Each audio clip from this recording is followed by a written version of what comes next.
तो बच्चों इस वीडियो के अंदर हम करेंगे क्लास 10th के चैप्टर नंबर 7 कोऑर्डिनेट ज्योमेट्री की एक्सरसाइज 7.1 का क्वेश्चन नंबर 8। तो क्वेश्चन नंबर 8 दिया है find the values of y for which the distance between the points p and q is 10 unit. मतलब इसमें हमें क्या दिया है कि ये जो q वाला पॉइंट है इसके कोऑर्डिनेट है 10, y। तो यहाँ पर ये जो y वेरिएबल है इसकी वैल्यू क्या है वो हमें फाइंड आउट करके बतानी है। और हमसे ये बताया कि ये जो दोनों पॉइंट हैं p और q, इन दोनों के बीच में कितना डिस्टेंस है 10 यूनिट का। मतलब अगर मान लीजिए जैसे यहाँ पर एक p पॉइंट है जिसके कोऑर्डिनेट क्या है 2, -3 और एक पॉइंट है जिसका नाम क्या है q, उसके कोऑर्डिनेट्स क्या है 10, y। तो हमसे बताया है कि इन दोनों के बीच का जो डिस्टेंस है वो कितना है, वो दे रखा है 10 यूनिट्स। तो अभी तक हम डिस्टेंस फॉर्मूला से क्या करते आए हैं, ये वाला डिस्टेंस ही तो निकालते हुए आए हैं। तो इस बार हमें डिस्टेंस दे दिया, इस बार हमसे क्या पूछ लिया, कोऑर्डिनेट का एक हमसे जो y वाला ऑर्डिनेट है वो पूछा है। तो हम क्या करेंगे, डिस्टेंस फॉर्मूला लगाएंगे, वहां पर हमें पी क्यू की लेंथ पहले से ही गिवन है, y की वैल्यू निकाल लेंगे। मतलब इस बार LHS वाली जो वैल्यूज है वो हमें दे रखी है 10, RHS की तरफ y की वैल्यू हमारे पास नहीं है, बस वो निकाल लेंगे। तो सबसे पहले आपको क्या करना है, इसके अंदर हम लगाएंगे डिस्टेंस फॉर्मूला, और डिस्टेंस फॉर्मूला में हम क्या क्या चीज दे रखी है वो चीज लिख देते हैं। तो हमें दे रखा है कि p जिसके कोऑर्डिनेट हैं 2, -3 एंड q जिसके कोऑर्डिनेट्स क्या है 10, y are the given points having distance of 10 units. इनके बीच में कितना डिस्टेंस है 10 यूनिट्स का। और हमें एक चीज पता है कि डिस्टेंस फॉर्मूला, मतलब अगर हम डिस्टेंस निकालना चाहें तो हम कौन से फॉर्मूले से निकाल सकते हैं, दो कोऑर्डिनेट्स के बीच का। वो होता है हमारे पास x2 - x1 का होल स्क्वायर और प्लस y2 - y1 का होल स्क्वायर। ठीक है, तो डिस्टेंस कैसे निकालें, अब कौन कौन सा डिस्टेंस है हमारे पास यहाँ से यहाँ तक का। तो पी क्यू वाला जो डिस्टेंस है उसमें हम x2, x1, y2, y1 इसकी वैल्यू पुट कर देंगे, और पी क्यू भी हमें पता है। भैया जो 10 यूनिट दे रखा है क्या दे रखा है हमें, ये पी क्यू दे रखा है। तो यहाँ पर अब आप लिख भी सकते हो कि हमें पी क्यू इक्वल टू कितना दे रखा है 10 यूनिट्स। ठीक है, तो अब यहाँ पर देखो, यहाँ पर हम क्या करते हैं, इसको मान लेते हैं हम x1, y1, इसको ले लेते हैं x2 और y2। वैल्यू को पुट कर लो, x2 की जगह पर क्या रख देंगे 10, फिर माइनस x1 की जगह पर कितना रखेंगे 2, इसका स्क्वायर, प्लस फिर y2 की जगह पर क्या रखेंगे y, फिर माइनस y1 की जगह पर क्या रखेंगे माइनस का 3 और इसका स्क्वायर। ठीक है, पूरे का। और पी क्यू की जो वैल्यू है वो भी हमें पता है 10, वो भी हमने यहाँ पर पुट कर दी। अब 10 में से 2 गया तो कितना बचा 8, 8 का स्क्वायर, फिर y यहाँ माइनस माइनस क्या हो जाएगा प्लस 3 का स्क्वायर। 8 का स्क्वायर खोल लेते हैं, 8 का स्क्वायर कितना होता है 64। और यहाँ पर a प्लस बी का होल स्क्वायर जो होता है उसकी आइडेंटिटी खोल लो, वो कितना होता है a प्लस बी का होल स्क्वायर होता है a square plus b square plus 2ab।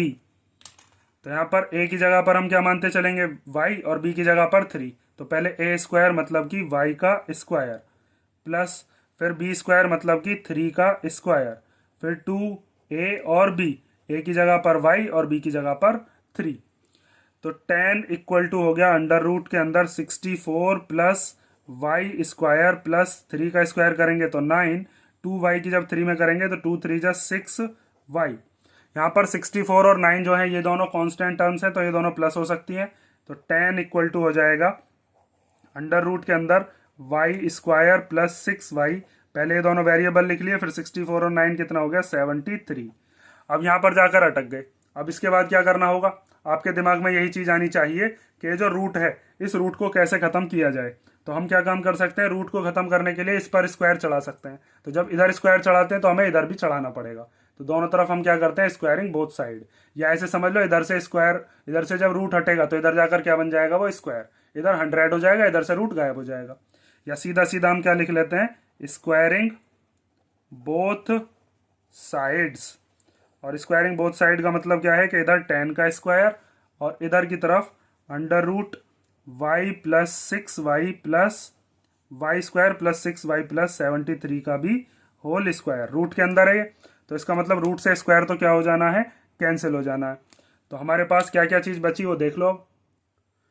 10 का स्क्वायर कितना हो जाएगा, यहाँ पर हम लिख लेते हैं, वो हो गया 100। ठीक है, और फिर उसके बाद यहाँ पर रूट से स्क्वायर कैंसिल हो गया, तो यहाँ पर क्या बचा, Y square plus 6y plus 73।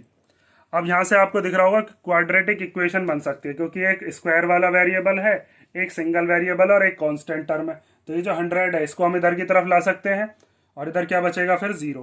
तो ये हो जाएगा 0 equal to y square plus 6y plus 73 minus 100।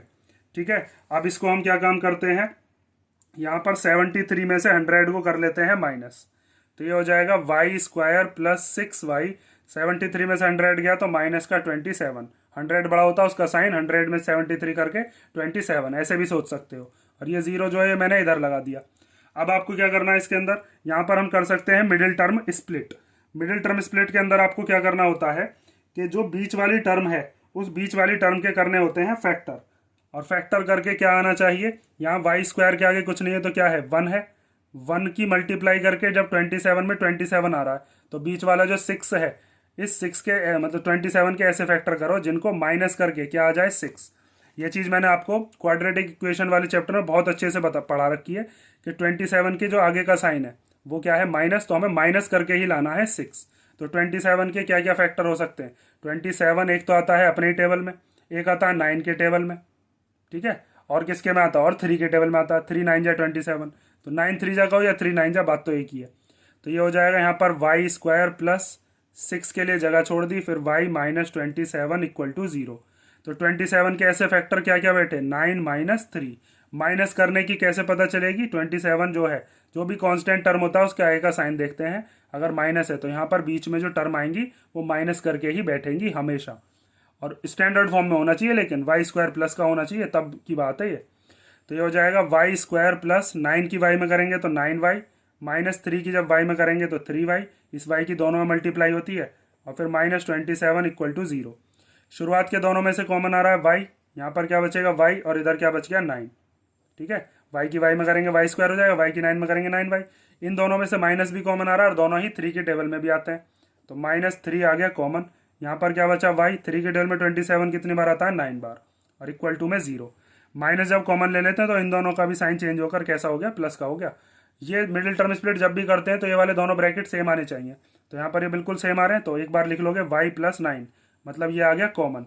जब ये y प्लस 9 कॉमन आ गया तो यहाँ पर क्या बचा y, यहाँ से y प्लस 9 कॉमन आ गया तो यहाँ पर क्या बचा, माइनस का 3 इक्वल टू 0। एक बार इसको 0 के इक्वल रखेंगे, एक बार इसको, क्योंकि दोनों का प्रोडक्ट तभी 0 आ सकता है कि या तो ये 0 के इक्वल होगा या ये 0 के इक्वल होगा। तो हम लिखेंगे when y plus 9 equal to 0, तो देन y इक्वल टू ये प्लस का 9 इधर आकर कैसा हो जाएगा, माइनस का 9। ठीक है, और फिर उसके बाद हम कहते हैं when y minus 3 equal to 0, तो देन y इक्वल टू ये माइनस का 3 इधर आकर कैसा हो जाएगा, 0 प्लस 3 मतलब कि 3। तो y की यहाँ पर पॉसिबल दो वैल्यूज निकल सकती है, माइनस 9 भी और प्लस का 3 भी। तो आपको यह बात लिख कर दिखानी होगी, इधर लिख दे रहा हूं मैं कि therefore the possible values of y are -9 and 3। ठीक है, तो -9 या 3 इन दोनों में से कोई सी एक वैल्यू होगी y की, दोनों ही वैल्यू हमें तो बतानी है। तो ये हो गया क्वेश्चन नंबर 8, इसको कर लो। नेक्स्ट वीडियो में मिलते हैं, उसमें करेंगे क्वेश्चन नंबर 9। इसमें कोई डाउट हो तो कमेंट करके पूछ लेना।